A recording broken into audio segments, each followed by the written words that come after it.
Hi everyone, I hope you're all doing well and staying safe during these unprecedented times. It's a new reality for all of us. My wife and 2 kids were hunkering down here with the in-laws, and today we're going to be tackling some projects, one of which is upgrading this 20-year-old thermostat to a smart thermostat. And we're going to try to do it as quietly as we can because the kids are napping. Today we're going to be installing a Google Nest thermostat, the Nest Thermostat E. We chose this one because there's other Nest products in this house. And so it's already part of the same ecosystem, it's already part of the same platform, so it makes things a lot easier on that front. There's nothing wrong with an Ecobee or Honeywell or any of the other brands that are available. I actually have a couple of them in my house that I like to play around with, and they all have pros and cons. Okay, first step is to take the cover off. Okay, with the power turned off, I always want to verify that the power is off, so I'm going to use a tool like this. It's called a multimeter. So we got 0 volts flowing, so power is in fact turned off. And then the last test is to unpop the batteries here, and that should make the display now go blank. And there it goes. It's now off. Before you disconnect any wires and take the thermostat off, it's always a good tip to use your phone to take a picture of the existing wiring so you know exactly where every wire went. Now it's time to remove the thermostat. I always recommend removing the screws first on the thermostat before undoing the wiring. Otherwise, you run the risk of having the wires retract into the wall.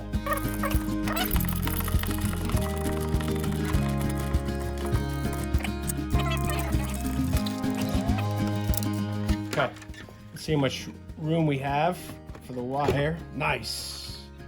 Okay, we got some room here. Now we're ready to remove the wires from the thermostat.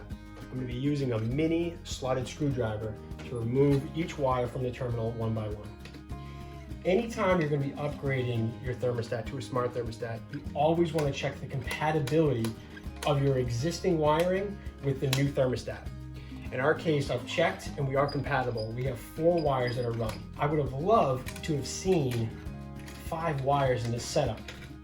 We only have 4, and it is compatible, but I'm going to show you a tip and a workaround for that. In the box for the new thermostat, there's a base plate, the thermostat, and there's 2 wall screws. So now we can install the base plate for the new thermostat. This is what the base plate looks like. There's an opening at the top and the bottom to allow wall screws to secure it to the wall. There's a level that allows you to make sure that the thermostat is mounted level on the wall. There are 6 wiring terminals, 3 on each side.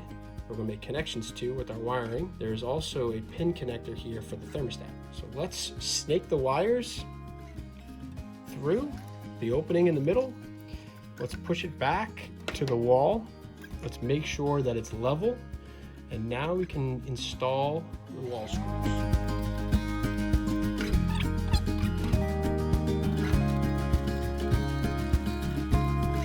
Now we can land the existing wiring on the correct terminals based on the photo that we took earlier. And I can wire it exactly the way that the old thermostat was wired. In this case though, I'm going to do something a little different.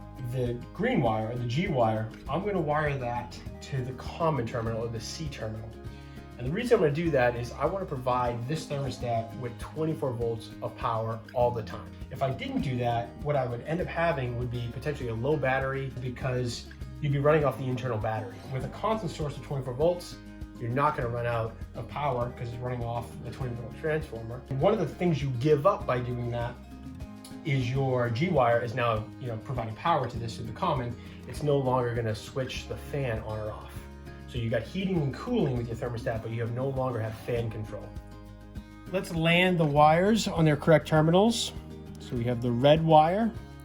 That is our 24 volt hot. So that the red wire goes to the R terminal. So we just press and slide it in, make sure that it locks, and we push it all the way in. Then we can go to our green wire.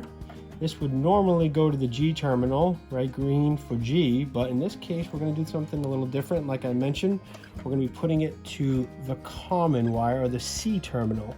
So we can line that up, we can press it in. The next is the blue wire. That is our cooling call in this case, and that's going to go to the Y1 terminal. And then the white wire, that is our heating call, and that goes to the W terminal. And I press it all the way in so it's in and it's locked. Not going to go anywhere. Okay, now I need to go to the furnace in the attic and I need to switch the green wire from the G terminal to the C terminal. just like I did here. Okay, so I switched the green wire from the G terminal to the C terminal at the furnace, and I turned power back on. So we're now ready to install the thermostat to the base plate. Okay, this is the thermostat, this is the back. This pin connector is what plugs in to that pin connector. So all it does is press fit on, line it up, press it in. Once it's plugged in, there's a white light that flashes, and the Google logo flashes to let you know that power is flowing and the internal battery is being charged. And finally, we can set up the thermostat following the manufacturer's instructions, both on the thermostat and then through the app. Okay, the thermostat's installed. I've tested it in both heating and in cooling. It works great. I've configured it to the Wi-Fi network here as well as to the phone app, so you can view everything remotely from your phone. There are a lot of features and a lot of functions with these units. What I typically recommend is to turn them all off, especially one called auto scheduling, and delete all the schedules that come pre-programmed on the thermostat. From there, you can turn them on one by one to see if you like those features. Otherwise, the thermostat may do something that you don't know why it's doing it. For example, saving you energy or going into a setback without you knowing why. So all that's left is to remove the wall anchors, sand this down, put 2 coats of paint on, and we're up and running. I want to thank everybody for watching this video. Hopefully you got something out of it. My kids are starting to wake up, so it's a perfect time to end. If you do tackle a project like this, make sure you check the manufacturer's instructions. Also, hopefully you have 4 wires or more already run in the wall. Most importantly, please, everybody stay safe. Thanks for watching. Thanks for watching.